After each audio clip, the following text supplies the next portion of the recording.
Hey, what's up, guys? Tuki here, back again. You know the deal. We're here with another season of my California Golden Seals Draft to Glory franchise mode series. It's a mouthful, but we're back again with another episode. In the last episode, we of course went through another season. It didn't go that well. In the draft, we took on a handful of forwards and 2 defensemen as well. There wasn't really a need to bring on any goaltenders.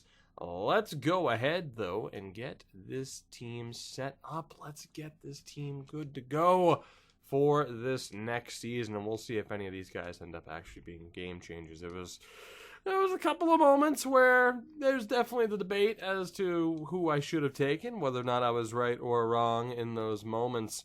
Time will tell in this episode. Time will tell as we move on and progress through, if that, of course, has been the right decision. We're not going to bat 1,000 with every selection, of course, but I am feeling somewhat confident in the players that we have picked up so far. Fingers crossed, I still feel that way a few seasons from now. Here's the big thing, though, right? We have a couple of goaltenders on expiring deals, and actually, if we take a look at this, we don't necessarily need to bring back Atkinson. He's not going to get that much better. Now might not be the worst time in the world to just let him go, admittedly. But I'm still going to bring him in. We can have him take up some contract, or at least a contract spot and a little bit of cap. Defensively, Cook is in need of his first contract. He's not asking for that much. Reichel is in the need for a new deal. We're going to let go of Sigalet and Lawson for the moment. Just until we end up seeing what the roster looks like, how many guys we need to bring in on the max level deals, etc. Bachman, let's go ahead and bring you back. Why not? Kirainen can take a seat. Kohler can also take a seat. Left wings, Kvapel, you're on the way out. Curtis will be back. And of course, I know you've already seen the big name here that we got to worry about. Fragapane has his RFA status. His entry level deal has come to a close.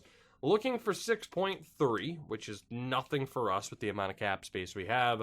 The question is whether or not he accepts that, and I could imagine he could end up commanding a bit more.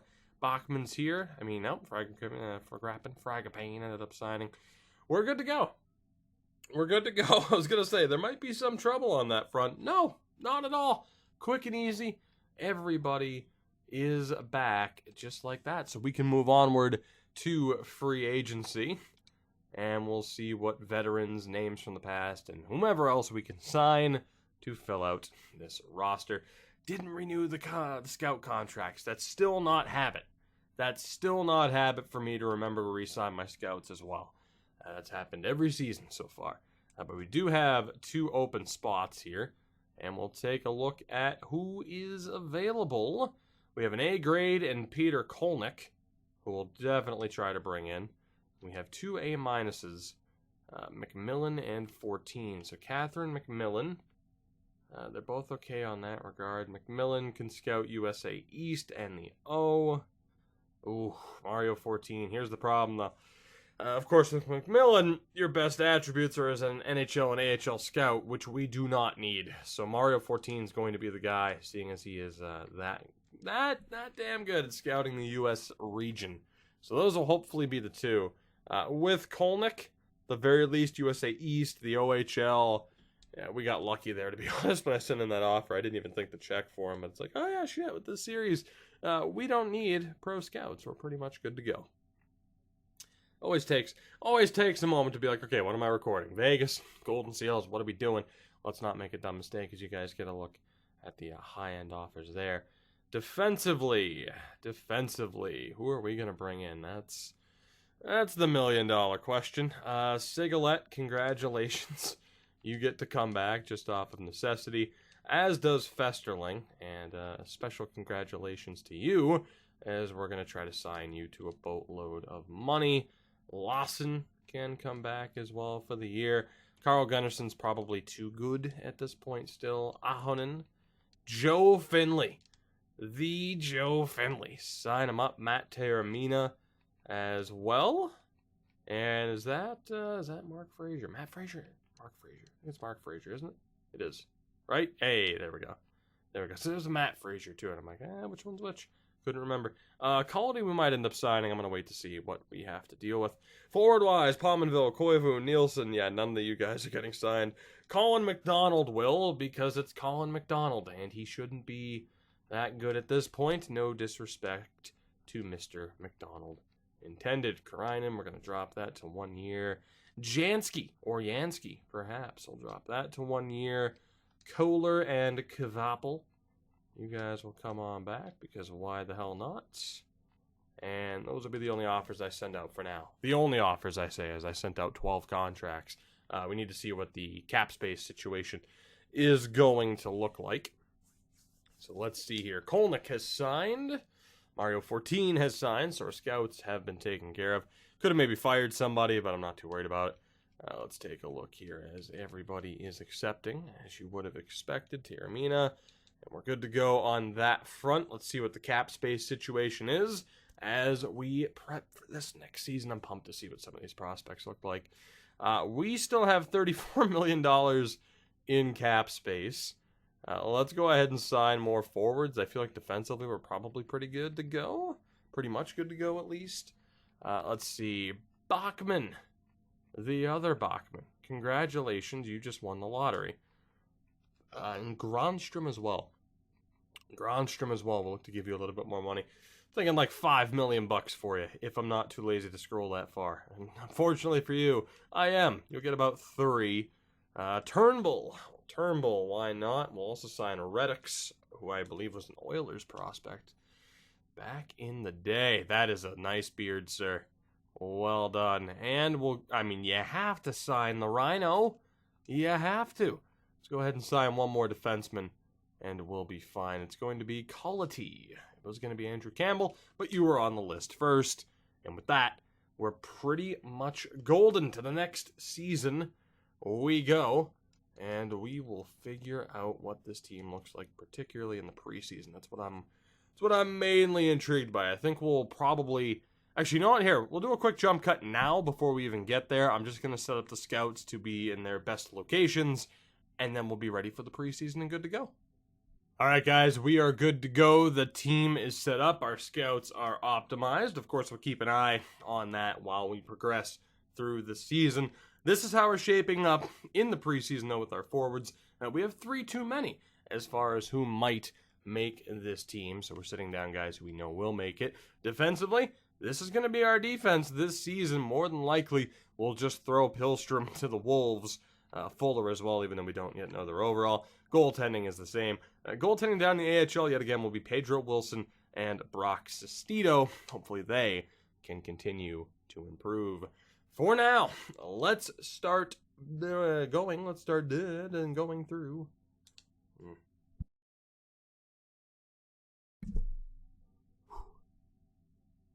All right, we're back. We're good to go. The scouts have been...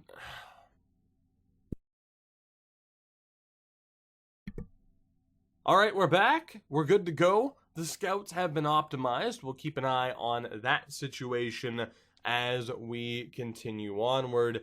Before we even take a look at the Lions, because it's not yet set in stone what this team's going to be until we discover who exactly is what in terms of the overall, let's go ahead and get the sim underway. We'll go through the preseason.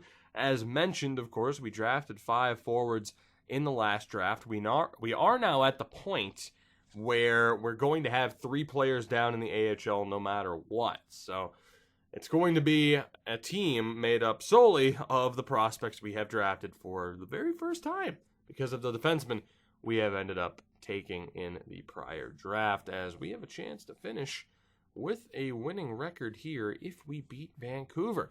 Wasn't a great warning sign for last year. Of course, we're still going to be a bad team, as we finished with 3-2-2 as the record through those 7 games. But overall, not too bad. And Luke Baldwin, 6 points in 7 games. Now, Fragapane was not playing. This is how we were shaping up. And I think it's fairly obvious who's going to be sent down here in terms of the lower overalls. Again, we do have 3 players here. Kaliev, Fragapane, and Bachman need to get into the lineup. So Novoseltsev, Webb, and Bure will more than likely be sent down. They'll get a little bit of seasoning down in the AHL, but everybody else can stick around Whitmore at a 54, also a low elite. So Webb, Beret, and Novoseltsev. You three have to go, and we'll make sure that you are in the lineup down in the AHL. So that is that. Although, Beret and Webb are both junior eligible. So Novoseltsev will be the only guy in the lineup down in the AHL. So that's actually perfect. We'll go best lines here. So by default, it's Charles Bachman, Howard Fragapane, and Arthur Kaliev. Caden Wong with Luke Baldwin. Actually, let's take a look here. So Bachman not locked in with anything. Fragapane, we pretty much know how good he is at this point. Kaliev as well. Caden Wong locked in at a 72 on that second line with Luke Baldwin and Lionel Saugus. Third line of Jesper Halvardsson, Roberto Booz, and Andre Koriston. The fourth line, Dylan Curtis, Chance Greer, and Keegan Whitmore. Defensively, oh baby, we have ourselves a winner. The fourth overall pick, Barry Fuller, is a 79 by default. Niedermeyer, Rokon, and Fuller, the future of this team. Absolutely phenomenal. Kyle Cook right now, also rounding out that top four. And then, of course, Reichel and Pilstrom, who's, close enough to a 70. He shouldn't be completely terrible. That defense is taking shape. You think about who should be there in the future. I think moving forward, that would be close enough, and we're going to need to find a long-term replacement for Reichel. That's not bad, though. Of course, right now in the early stages, you can start to see where things are coming together. Obviously, forward-wise, the utmost importance to get someone else who can really roll on that top line. But also, of course, goaltending is going to be a big factor in whether or not certain guys develop. As far as the goaltending goes, it will be Pedro Wilson, and I believe it's Brock Sestito. I keep forgetting his name. Is it Brock? Braxton. That's where the confusion's coming in. Braxton Sestito or Braxton Bailey. Braxton Sestito. Jesus. Braxton Bailey will end up being there as well. Actually, no. He was the backup. No, that's right. It was, what the hell? Wilson. Braxton Bailey. No, yeah, Sestito. Brock Sestito. There we go. I was going to say, like, wait a minute. What the hell? I knew what I was doing there. I don't know why I got confused. Brock Sestito and Pedro Wilson will be the goaltending tandem this year. With that, we are good to go. I still don't know if I would expect this to be our best season ever. Probably not, of course, because early on we did run with, half-decent players. We basically had an average AHL team moving forward. We'll see what happens this year, though. We're still in those early stages, but you can start to see the team taking shape, particularly defensively. Fuller is a phenomenal addition to this team. Of course, I was going to look for a forward. He ended up being the best available by a long shot, and that is certainly looking to have been the right decision to have ended up going with Fuller in that instance. We'll see what we can find in this draft. There's an early look at the class. Way too early to take a look, though. Let's just keep moving forward. And once we get into about next month, we'll have a chance for our scouts to have actually looked at some of these guys. We'll see what we are dealing with. The big thing yet again will be whether or not we win the lottery. Despite our record at the moment, we will more than likely end up finishing with the best odds at the number one pick, which is something that hasn't exactly happened for the most part. It would be nice, though, if we could now find that perfect winger for Fragapane to really start, to really have that 1-2 punch on offense. The defense is taking form. The big thing, though, is goaltending. Now, we've taken a medium elite. We have our franchise, but if they don't develop, it just makes you wonder how that's going to shape up for us, and whether or not we end up seeing a goalie in the first round, maybe. That certainly seems to be the theme early on with NHL 19. You get a lot of high-end goaltenders, but a lot of them are very low overall, and from there, it really seems to be hit or miss on whether or not they actually develop. And it's like I said, hit or miss is the perfect way to explain it. Some players can still start as a 50 and end up being a 78. Draft them at a 50 at 18. By the time they're 20, they're a 78. Others just never develop. So a lot of luck factors in to a Draft to Glory series like this. That is for sure. Not just with the way prospects develop, the draft lottery as well. Missing out on some of that high-end talent. That's something I talked about earlier that you can already start to see taking shape. How different would this team be had we won the lottery once, maybe 2 more times, outside of the Fragapane pick, of course?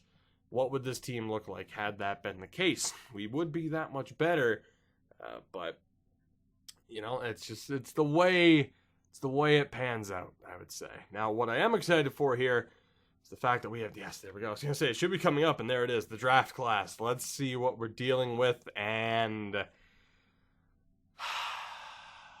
Dylan Redden. Here's the problem. We're having a very good season. I know this isn't A. Ovechkin, and I'll look. Dylan Redden. Damn, 36 points in 25 games as a 17-year-old. Puck protection, creativity, playmaking. The Gretzky comparison. I was going to say, I have only seen the Gretzky and the Lemieux comparisons once. But as I was reading that and looking at the puck skills, I was thinking, maybe Gretzky? We do have a Wayne Gretzky-style winger in this draft. This is going to be the year that we want that number 1 pick more than any other. You also have Jeffrey McCarthy from the Kamloops Blazers, who, as a defensive D-man, is doing phenomenally in terms of putting up points. Heavy slap shot, shutdown ability. I'm going to guess like a Chara comparison here. All right. I'm 2 for 2 in terms of guessing what the hell the comparisons would be. That's phenomenal. What about Adrian Knighty, the offensive D-man, point a game at 17, great puck mover, heavy slap shot, shutdown ability. I honestly don't know. Who would you compare him to, like a Carlson? PK, that works too. You know what? Yep, that makes sense. That makes sense. PK definitely makes sense. There's also Nicholas Zetterberg. We'll take a look at him. Not doing as well, but he is playing in Sweden. Pro release, Magic Hands. Patrick Kane. I was going to say, too, I would have said Lemieux, but he's not. He doesn't have the size. So, and then also, Ville Heinonen, 6 points. Let's see, size and skill, leadership. Jesus, looking like a monster, too. No comparison. Let's see, we do have an Artem Ovechkin, Clarence Oliver, Jamie McIver. So it's looking like a solid draft. It said at the top it was going to be a good draft. It's certainly looking like that's the case, but here's the problem. We've already won 11 games this season. Don't know how, don't know why, but we are winning hockey games consistently. And this is one of those years where we really want to underperform. Now, I don't think I'm going to sabotage the team for the sake of, player development, of course, but we might have to. We are starting to lose more now, thankfully. It's balancing itself out. But the fact that we've won 11 games already this season is absolutely insane. But yeah, for sure, this is the year where, the top 5 pick is going to be extremely promising. 3 forwards that we were looking at. That number 1 overall pick could be exactly what we need. And that is exactly what we need. We need a franchise-level player. Fragapane, we could compare him to a Malkin. We need a Crosby. That's what we need. And he would certainly be that. But we're up to 16 wins. Where are we in the standings right now as we have hit the early days of January? 17 wins. Very concerned about this. We shouldn't be doing this well. Where are we in the standings right now? All right. 38 points. Fragapane's over point a game. 41 points in 40 games. That is ridiculous. Throughout the entire league, let's see. Point-wise, we are, and actually here, let's just sort by place. So we're 27th. 8 points above the New York Rangers. I think I need to sabotage our team. I think I do, but then again, team with the number 1 odds, us, year in and year out, we haven't been winning. So, is it necessarily worth it? Bachman, oh my God. Bachman and Kaliev, holy hell. Charles Bachman's up to a 77 with that medium bottom 6 potential. Look at that slap shot power. Good lord, the accuracy or the wrist shot power was high as well. Fragapane's an 88, legit first line guy. Again, absolutely killing it. And then Kaliev, 82 overall, legit, 18 goals this season. The development of these three, that's been extremely crucial so far. And then someone like Caden Wong chipping in 11 goals. We've done all right. Defensively, Niedermeyer, Rokan's up to an 85. Good lord. Some of these guys are developing so quickly. Cook's a 77, Pilstrom's a 71. Goaltending-wise, Fedorov's a 72, and somehow has a 9-10 save percentage. Figure that one out. Oh my god, this is not nice. Oh, what is nice though? 66s. That's nice. I was gonna say this is not good. One with nice for some reason. Wilson and Sestito are improving. Novoseltsev locked into the 56, but he's not exactly the highest priority guy. Here's the problem. Sabotaging this team would involve putting higher overall guys into the lineup. There's really nothing I can do. Aside from sabotaging the goaltending, we're pretty much locked in. If this team, you watch, this will be the one year that we don't finish dead last, and then we would have won the lottery had we did. That's exactly what's going to happen. Prepare yourself for it now, as I can already see it happening. 17 wins on the season. That is absolutely ridiculous. Pretty much everyone on the team performing to a higher level than what you would have expected, really, or at least what I would have expected. But as I will fully admit right now to being 100% distracted at the sight of my dog sleeping with her tongue out, and it's adorable. As far as the draft class goes, let's see our updates here. I didn't look at any gems last time. Redden's still there. Do we have comparisons? Still Chara, Subban, Patrick Kane. Nothing for Heinonen or Heinonen. There's Trainer as well. We are going to have to take a look at Ovechkin eventually. What about McIver as well? Guarantee he's going to be more of a project, and he is also comparable to Chara. Interesting. Sven Modin, Rick Tillett. A shooting. Theo Fleury comparison. I like it. What about the gems and the bust at this point? 3 gems. Zachariah Shen. More than likely a defensive D-man as opposed to an enforcer. We don't have a full report on him yet. Trent Sims. Doing all right as a 17-year-old. And the goaltender, Jean Fortier. 905 save percentage. We'll have to get a little bit more info there. Steve Anthony is the one bust thus far. So we still have quite a bit of work to do, to the point where I think already I'm going to pause the episode, and I'm going to make sure that we start to get the info here on everybody that we need this info on, because we are making a decent amount of progress here. So give me a moment. All right, we are good to continue. The scouts are set up. I actually should have to handle it up until the draft. Some of the scouts are busy. Their schedule's full until about May, so really we should be fine and we should be good to go. The big question for the rest of this episode, where the hell are we going to finish in the standings? I am very much concerned. For the moment, let's sim to March 1st, and we'll see where we are at that point. I mean, 17 wins, that's nothing special, but no longer are we the little brother of the league where it's just every team shows them like, you're putting up a fight, but come on now, we know what's going to happen here. No, we're actually winning some games.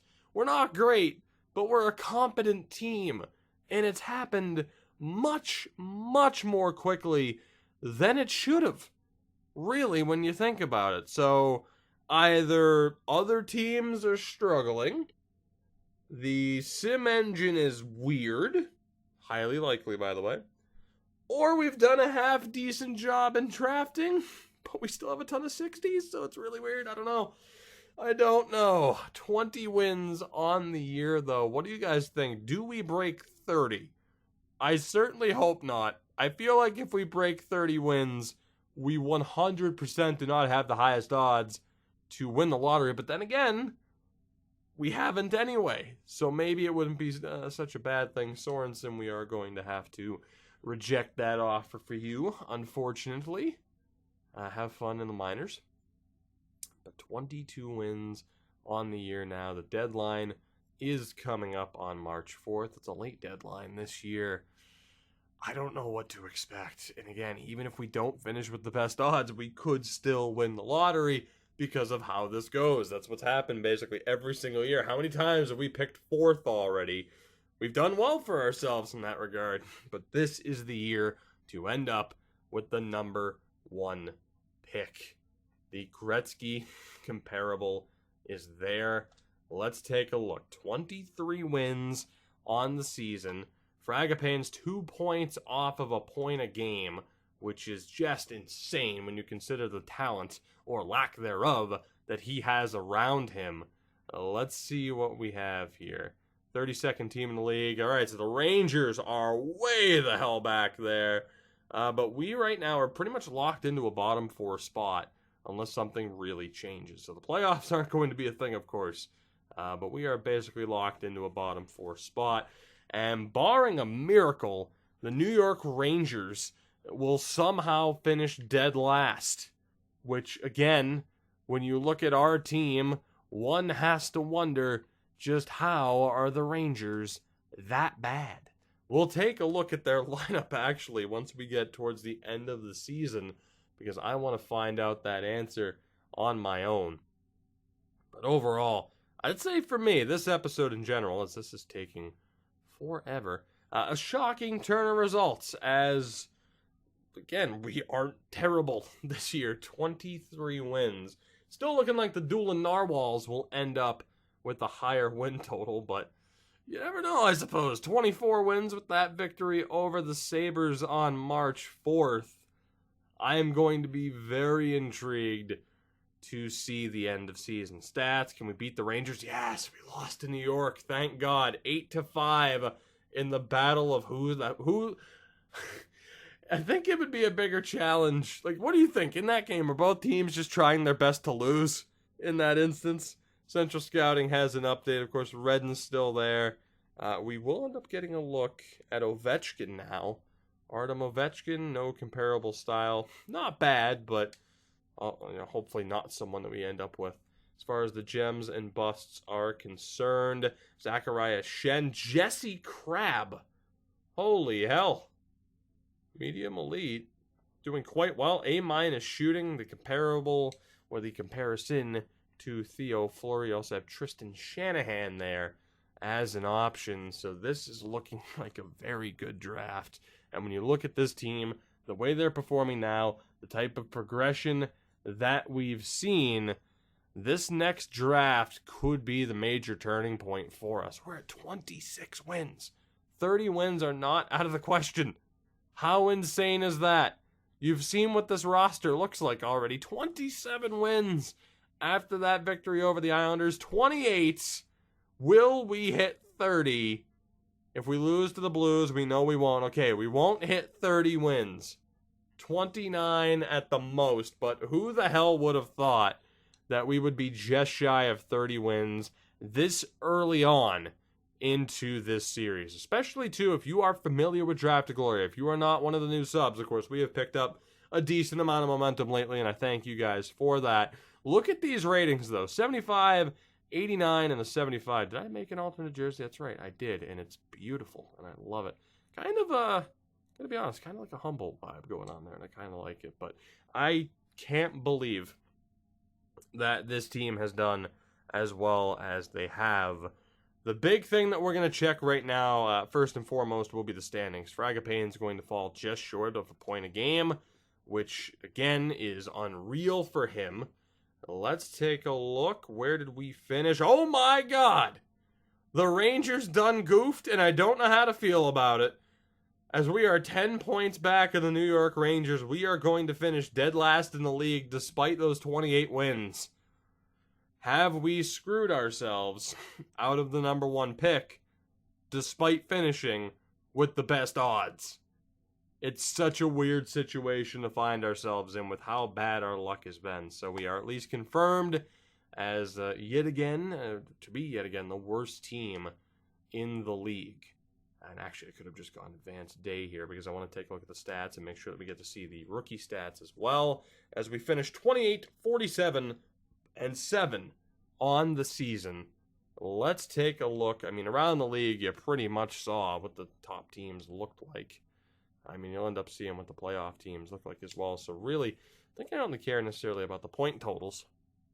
And we'll see what we have here, as Fragapane was a monster again, 77 points in 82 games. Kaliev was phenomenal, 59 points at an 83 overall. Arthur Kaliev's development has been huge for us. Bachman, 46 points as a 77 overall. You have Saugus with 41 points as a 67 overall. I don't understand it. 85 offensive awareness. That's clearly the key. That is unreal. Caden Wong, 34 points as a 73 overall. Absolutely ridiculous. Some of the point totals. 17 goals for Roberto Booz as a 63. Don't know how to explain it. I'm all right with it. What a season for some of these guys. Niedermeyer up to an 89. Ridiculous. Rokan's an 86. Fuller's an 80. Didn't develop as much as I would have thought. You have Reichel, Kyle Cook, and Nico Pihlstrom up to a 75 now. Beautiful. That was one of the picks where I'm like, man, people might burn me for that one, but it's looking pretty good. And then Fedorov, 908 save percentage, 72 overall. Atkinson there as well. Damn, what a season for the California Golden Seals. The thing is now, of course, we get to look forward towards the draft, the lottery results. That would be the next big thing standing in our way. Of course, we'll end up looking at the awards. I was going to look at the Rangers. I still will in a moment. We'll look at the awards. We'll look at our progress reports to see the full scope of the development among players on this team. But overall, a great season for the Seals. Improvement. Still finished dead last. You could argue, of course, whether or not finishing dead last is, detrimental to our chances at winning the lottery. Odds are it is. But we'll see how this all plays out. The draft is a month away. I'm not even going to bother looking at the draft class. We know what the situation is. Scouting-wise, we're good to go. Now it's just a matter of whether or not the odds are in our favor, and they are, but I have terrible luck. It's why I don't gamble. But we'll see if we can catch a break here. Who's going to be the Stanley Cup champion? It's going to be the St. Louis Blues. There you go. St. Louis, congratulations on that Stanley Cup victory. So before I forget, let me go back. Let me check the Rangers. Let me check the Rangers for Grappin, man, or Fragapane. How the hell he did that, I do not know. I didn't even look at league-wide or rookie scoring. I completely forgot. That was going to be the point. I came here and I'm like, oh yeah, sure, fuck it. There's our lineup. I didn't even look elsewhere. So we'll see who won the rookie race. But as far as the Rangers are concerned, Kallio Lawson, someone who we weren't able to get, former number 1 pick. Brady Shea's still there. Tanner Pearson as an addition. Dylan Cozens is on that team. Defensively or goaltending, Steve Mason. I mean, any way you cut it, there's no reason. Oh my God, could you imagine if that's accurate? any way you slice it, there's no reason as to why it should have been that close in terms of points. Noah Hannafin, 71 points. Jesus, actually here. Well, Phil Kessel first and foremost, but Hannafin, Ekman Larson, just so you guys get a look there at the totals. Adam Boakfist as well. We don't know what he is. Of course, we don't have a pro scout. Forward-wise, Kessel, Crosby killed it. Oscar Weinhandel, former number 1 overall pick for the Avs that we also missed out on. 65 goals! Holy hell! Could you imagine if we had him and Fragapane with the way Fragapane can dish the puck? Oh my God. Oh, that sucks. Screw you, Colorado. You don't deserve him. Oh, that is brutal. We have a generational talent in terms of goal scoring. We lost the lottery and he went to Colorado as St. Louis beats Toronto. Toronto finally gets their revenge on Boston, beating them in 6 in the conference final, and they still fell short anyway. Let's take a look at what a cup-winning team looks like in the form of the Blues. We'll take a look at the awards, the progress reports, and then we'll get to it. So Johnny Gaudreau wasn't even in the cup final, and he led the playoffs in terms of points. But Schenn, Tarasenko, Nick Backstrom, pretty ridiculous team there. The goaltender was still Jake Allen. There you go, your Stanley Cup champion St. Louis Blues, at least the top players. Award-wise, I mean, Edmonton's reign of terror is over. Pittsburgh won the Presidents, didn't mean much. Kessel wins the Art Ross, no surprise. The Hart goes to Crosby. The Norris to Hanifin, the Lady Bing to Kessel. The Calder went to a Lawson in New York. Schenn the Conn Smythe. Matt Murray the Vezina. The Jennings to Vasilevsky in Philly, by the way. Masterton to Cook, our very own Cook. Of course, that is the... If you remember far back enough, if you've been watching for long enough, that is the award that made Chris Rumble a Channel Hall of Famer. The Selke to Wenberg. Kessel wins the Ted Lindsay, and the Rocket Richard went to Vinehandle. I am so jealous. My God, that Meach guy absolutely killed it. Outstanding rookie was Bitten. Defenseman of the year was Merkley. Louis Domingue, goaltender, and MVP of the playoffs, Jared Coro. Look at Terramina winning an award for the Doolin Narwhals. I am so upset over that Avalanche pick. Damn. It happened a few seasons ago now, and I'm still upset. 65 goals. Well, let's take a look here, though. Rokon up to an 86. Kaliev an 83. Bachman is 77. Massive improvement for Pilstrom to be up to a 75. Wong is a 73. You can see some other bits of improvement. Great improvement for Pedro Wilson as well. He's up to a 70. That's what I like to see. Bachman's not ours. That would have been regression. Corriston, up, a little bit of improvement there as well. Curtis, up to a 66. Anything else? Greer, up to a 63. Not bad. Novoseltsev, a little bit of improvement. Bryson Webb, great improvement just to get up to a 55, but he still has a long way to go. And then we don't know a damn thing about Braxton Bailey, who never played a game for us this past season. With that, the season recap for 2021-2022 is complete. Moment of truth. Drum roll, please. Are we going to win the lottery? Come on. Come on. Yes! Oh, yay. I love you. Oh, thank God. The California Golden Seals have a number 1 draft pick.